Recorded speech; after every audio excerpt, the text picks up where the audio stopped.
6.25 전쟁은 한반도 역사에서 가장 아픈 기억입니다. 이 전쟁 직후 김일성 주석이 쓴 편지 내용 지금부터 들여다보도록 하겠습니다. 얼마나 치밀하게 전쟁을 준비했나는지도 알 수 있다고 하는데요. 먼저 안찬일 세계북한연구센터 소장 그리고 이보연 전 북한 체조 선수 통일부 교육원 전문 강사십니다. 두 분 함께했습니다. 안녕하십니까? 안녕하십니까? 예. 1950년 전쟁 발발 당시로 이제 가보면요. 6.25 전쟁을 기습 남침을 한 김일성의 입장에서는 며칠 아니면 다 끝날 거라고 생각을 했는데 미군의 개입에 의해서 교착 상태에 빠지고 이런 느낌을 받았습니다. 그때 쓴 편지라고 합니다. 네. 10여일 뒤입니다. 50년 7월 8일에 작성한 편지인데 그때 당시에 김일성의 어떤 심리 어떻게 분석할 수 있을까요? 네, 말씀하신 대로 이제 김일성이 50년 6월 25일 새벽 4시에 남침을 개시해서 6월 28일 3일 만에 서울을 점령했습니다. 근데 문제는 바로 또 한강을 건너지 않고 한 3일간 거기서 또 우무적거리다가 기회를 놓쳤다고 북한은 말하는데 예. 다시 남진하는데 이제 오산 일대에서 미군과 이제 처음으로 교전을 합니다. 예. 그래서 거기서 미군과 붙어보니까 이게 기술적으로 역량이 너무 열세하니까 그때 바로 이제 말씀하신 그 편지를 소련군 스탈린 원수에게 보내는데 아마 제가 볼 땐 전부 러시아어로 작성된 것을 보니까 당시 그 북한군 작전국장이 유성철 씨라고 러시아군에서 복무하던 그런 출신입니다. 그래서 그 사람이 작성을 했고 그 사람이 왜냐하면 소련군이 그 6.25 남침 작전 문건도 유성철이가 다 번역을 했습니다. 아하. 그러면 그 사람이 작성한 문건에 그걸 작성했고 거기 이제 김일성이 사인한 걸로. 그래서 그 내용은 25명 내지 35명의 고문단을 보내달라. 이것은 적어도 그 당시 인민군 그 연대 숫자를 볼 때 한 개 연대 한 명씩 소련군 고문단이 필요하다. 아하. 이런 내용이고 같고 사실은 고문단을 달라는 것과 그렇죠. 함께 군사 지원을 하다는 거죠. 무기와 비행기와 전적으로 도와주지 않으면 예. 우리 미군한테 터질 수밖에 없다. 예. 전쟁을 말로 합니까? 군사 그렇죠. 고문단만 갖고 되겠습니까? 바로 그런 점입니다. 예.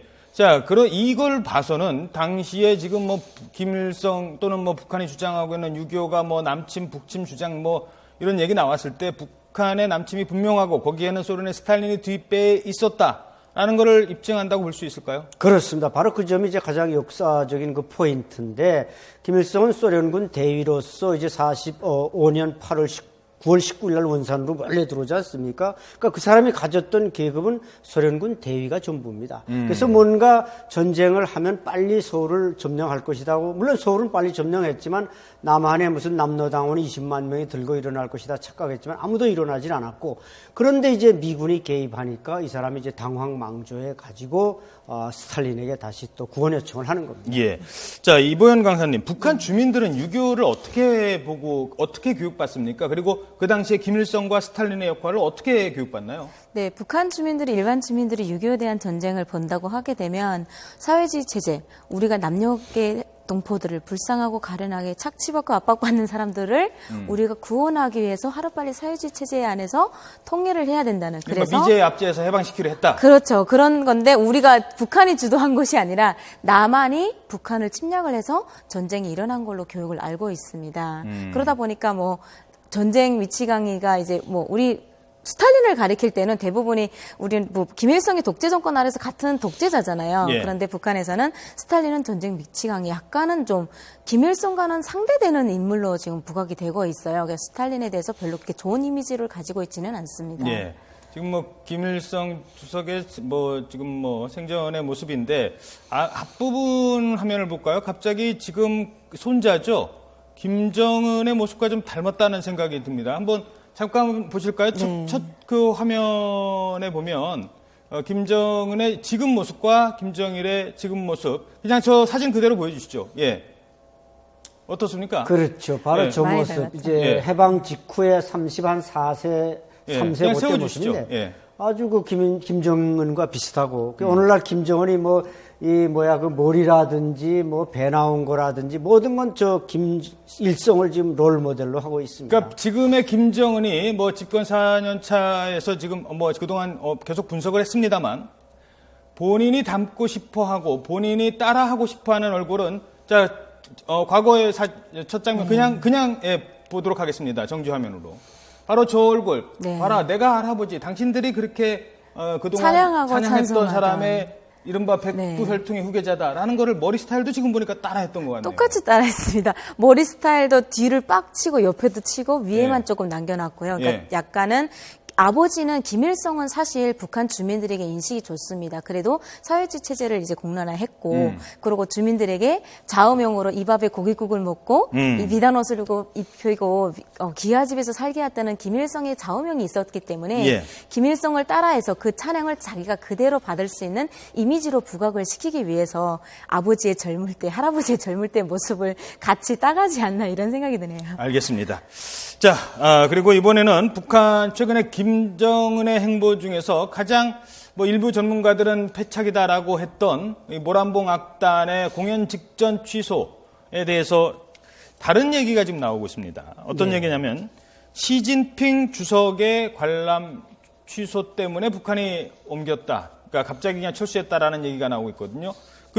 그 배경은 무엇인지 간단히 먼저 설명해 주시겠습니까? 예, 원래 중국에서 중요 국가예술단이 오면 김정일 위원장이 직접 나가서 첫 공연을 봤습니다. 북한에서. 예. 그러니까 이번에도 아마 갈 때 시진핑 주석이 나오신다. 첫 공연을 볼 거다? 예, 첫 공연을 누가 보느냐가 이제 상당히 그 외교의 격을 말해주는데 예. 시진핑 주석이 나면 당연히 폭리한 여사도 같이 나왔겠죠. 예. 예술인이니까. 그런데 아마 중국에서 그 공산당 관계자들이 나와서 리허설하는 걸 보니까 뭐 미사일이 발사되고 단숨에 노래가 나오고 하니까 저건 좀 빼달라. 근데 북한은 우리는 토시 하나 점 하나 뺄 수 없다. 그래서 아마 여기서 충돌이 이루어지고 접점을 찾지 못하니까 결국 발끈한 북한이 우리 보따리 싸가지고 가겠다. 예. 그래서 철수하는 걸로 지금 밝혀지고 있는데 어느 정도 무게가 실리는 설입니다. 그러니까 찬양 일색이다 보니까 오죽하면 미사일 발사 이거 중국에서 상당히 신경 쓰는 부분입니다. 그렇죠. 그런데 시진핑 앞에서 북한에 미사일이 올라간다? 그리고 노래 전부 다 보니까 혹시 이따 들어볼 수 있는지 모르겠습니다만 노래 중에는 계속 김정은만 찬양하는 그거를 시진핑이 듣고 있자니 불편할 수 있기 때문에 막은 건데 글쎄요 어떻게 보십니까? 저 같은 경우는 북한이 노리는 거는 북한의 사회주의 체제, 김일성 체제를, 김정은 체제를 선동하는 데 목적이 맞춰져 있기 때문에 중국에서도 그거를 원했던 것입니다. 근데 그게 북한에 이 사람들이 돌아갔을 때 후폭풍을 보는 거죠. 우리가 이렇게 중국에 가서 공연했는데 시진핑이라든가 그 어떤 관계자가, 고위급 관계자가 나와서 봤다 하게 되면 북한을 찬양하기 때문에 우리는 이 사람들이 이런 공연도 우리에게 와서 봤다. 이런 선전선동의 목적을 노렸는데 그게 아니라 미사일이 올라가고 막 노래도 좀 찬양적인 것들이 가니까 관계자들이 이게 급등을 낮추겠다고 하는 것과 동시에 이 사람들이 취소하고 돌아가 버렸잖아요. 그러게 되면 이 사람들은 돌아가서 자기네가 할 말이 없는 거예요. 무슨 일반인들 관계자 별로 안 되는 사람들 놓고 공연하기에는 부족하니까 예. 송강님 막 떠들고 갔는데 그런 사람들 놓고 할 수 없다고 하고 돌아가 버린 거죠. 알겠습니다.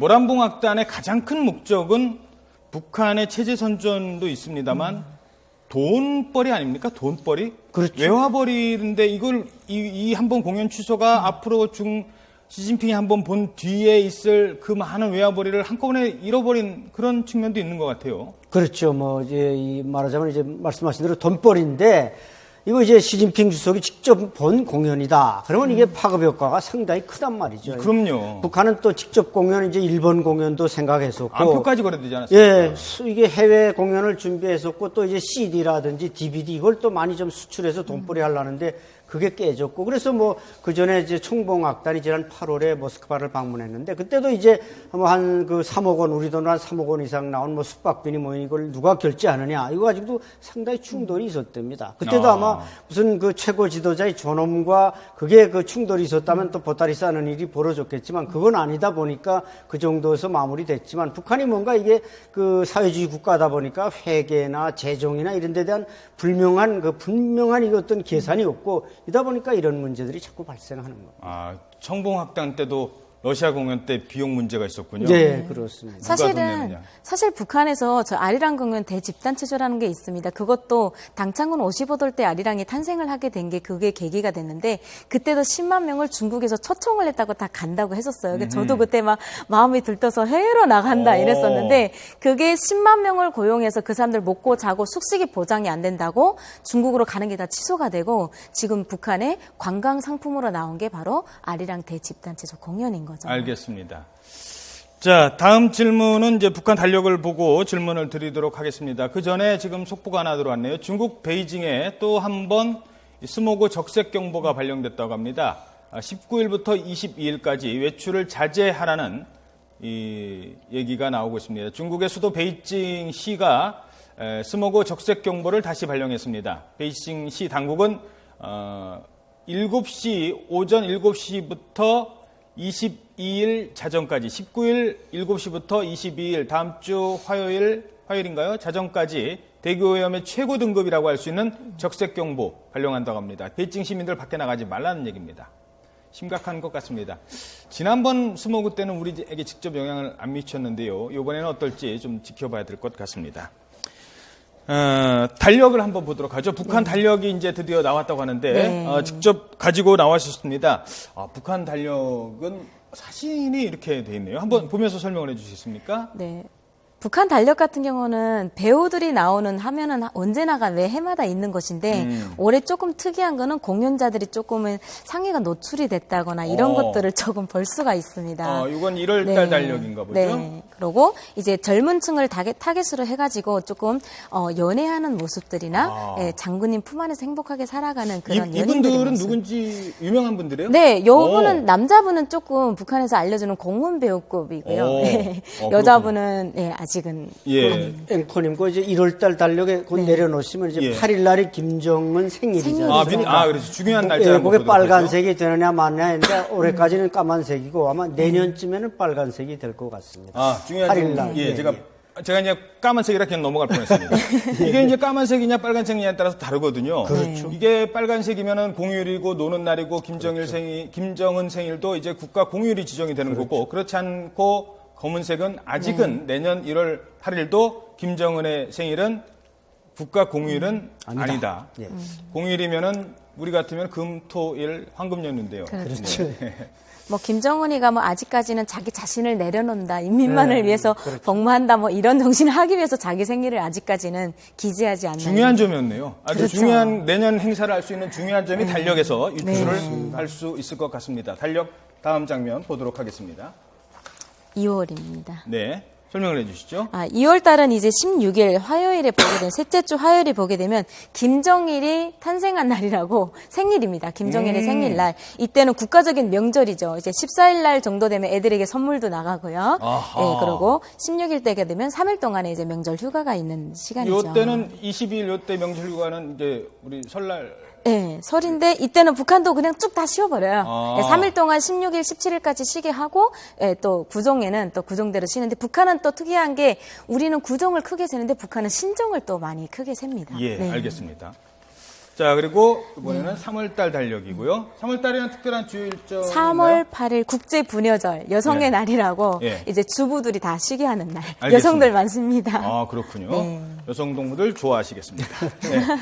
자, 그리고 4월달이고요. 네. 4월 15일도 역시 김일성의 생일입니다. 그래서 국가적인 명절로 해서 북한 명절 중에 최고의 명절이 바로 4월 15일이라고 볼 수가 있습니다. 김일성, 김정일 명절은 쉬는데 아직까지 김정은 명절은 내년에도 검은색이었고요. 5월달은 특별한 케이스가 없이 넘어가고요. 예. 5월달에는 이 젊은 학생들을. 학생이 보이네요. 자, 6월달 보도록 하고요. 그리고 바로 7월달로 저희가 북한 달력이 넘기면 7월달이 나오는 게 아니라 뒤집어서 다시 다시 뒤집어서 7월달부터 나오기 시작을 합니다. 자, 여기까지만 일단 그러면 보도록 하겠습니다. 자, 내년 일정 특히 10월 11월 가면 또 중요한 일정이 있지 않습니까? 그 일정은 어떻게 지금 예측이 되고 있습니까? 10월에 이제 노동당 창당 기념일이 있는데 일단 지금 제7차 당대회를 5월 달에 이제 소집하는 걸로 북한이 다시 한번 확인해 줬기 때문에 5월 달에 주로 정치 일정들이 다 소화되고 또 그전에 이제 4월 30일경에 최고인민회의 그 회의를 열어서 아마 권력 교체 이런 윤곽을 다 드러낼 텐데 일단 2016년 내년에는 5월 달의 의미가 상당히 클 것 같습니다. 예, 알겠습니다. 자, 마저 잠깐 더 보도록 할까요? 지금 8월 달인데요. 8월 달 달력을 다시 보도록 하겠습니다. 자, 8월 달 달력 안으로 잠깐 좀 보여주실까요? 약간 좀 여름, 이 사진 위에 분 모델분 사진부터 잠깐 볼까요?